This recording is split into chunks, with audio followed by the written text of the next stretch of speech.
Hi guys, எப்படி இருக்கீங்க?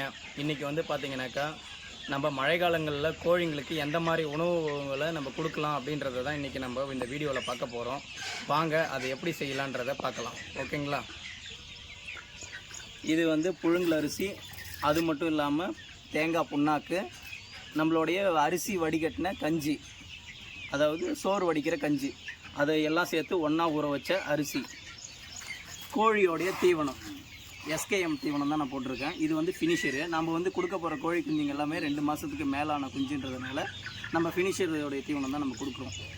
அதுக்கப்புறம் வந்து பார்த்திங்கனாக்கா பச்சரிசி தவிடு, அதாவது கருக்கா தவிடுன்னு சொல்லுவாங்க, அந்த தவிடு, இதை தான் இன்றைக்கி வந்து நம்ம இதில் சேர்க்க போகிறோம்.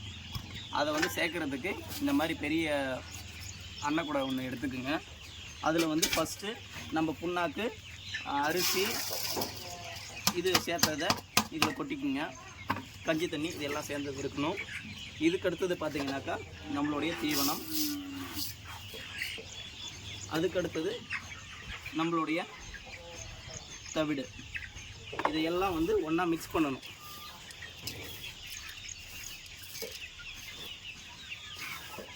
இது வந்து உதிரியாகவும் இருக்கலாம், இல்லை ஈரப்பதமாகவும் நல்ல தண்ணி பதமாகவும் இருக்கலாம். இப்படி வந்தால் உதிரியாக இருக்கும். ஒரு சில கோழிங்களுக்கு இப்படி பிடிக்கும். ஒரு சில கோழிங்க வந்து பார்த்திங்கனாக்கா இதாக இருக்கும். உதிரியாக இருந்தாக்கா கொஞ்சம் வேகமாக சாப்பிடும். உதிரி இல்லாமல் இருந்ததுன்னா அது கொத்தி கொத்தி சாப்பிட்றதுக்கு அதுக்கு டைம் ஆகும்.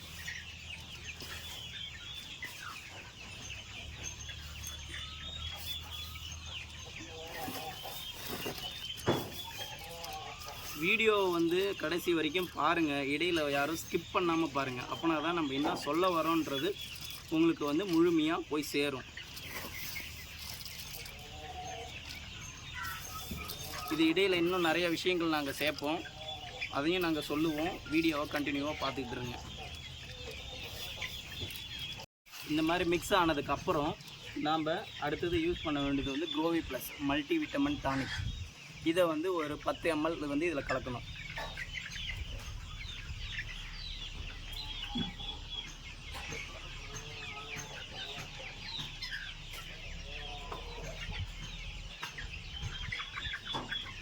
மூடி வந்து 5 ml வரும். இதில் இப்படி கலந்துக்குங்க. இது வந்து எதுக்குனாக்கா நம்ம கொடுக்குற உணவு முறையில் ஏதேங்களும் அதுக்கு விட்டமின்ஸ் வந்து கிடைக்காம இருந்தாலும் இந்த பிரச்சனையாகிடும். இதுக்கு அடுத்தது பார்த்திங்கனாக்கா நம்ம கொடுக்குறது வந்து லிவர் டானிக்.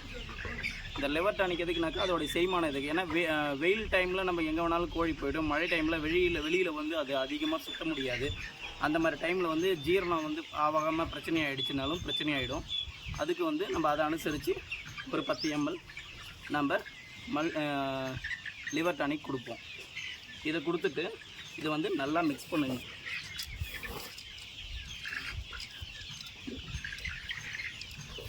இதை வந்து அரிசி ஊறப்படும் போதே கூட நம்ம வந்து இதில் கொடுத்துடலாம். நம்ம இந்த டானிக்கை அதுலேயும் மிக்ஸ் பண்ணி வச்சோம்னாலும் இன்னும் அதோடைய கண்டென்ட்டு இன்னும் நல்லாயிருக்கும். நாம் வந்து மேக்ஸிமம் இந்த மாதிரி தான் பண்ணுறது. ஆனால் அந்த அரிசி ஊறப்படும் போதே நம்ம போட்டோம்னாலும் நம்மளுக்கு நல்ல கண்டென்ட்டு நல்லாயிருக்கும். இப்படி நல்லா அடியில் மேலே எல்லா பக்கமும் போகிற மாதிரி நம்ம கிளறி விட்டுக்கணும்.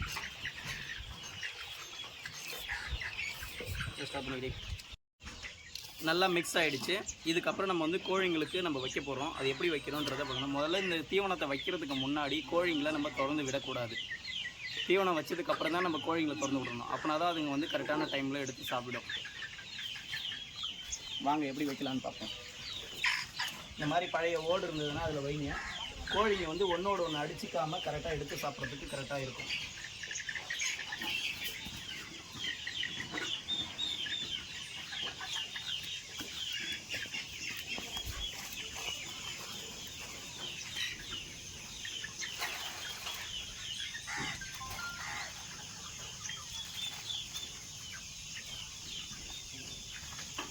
கோழி திறந்து விடலாம் வாங்க.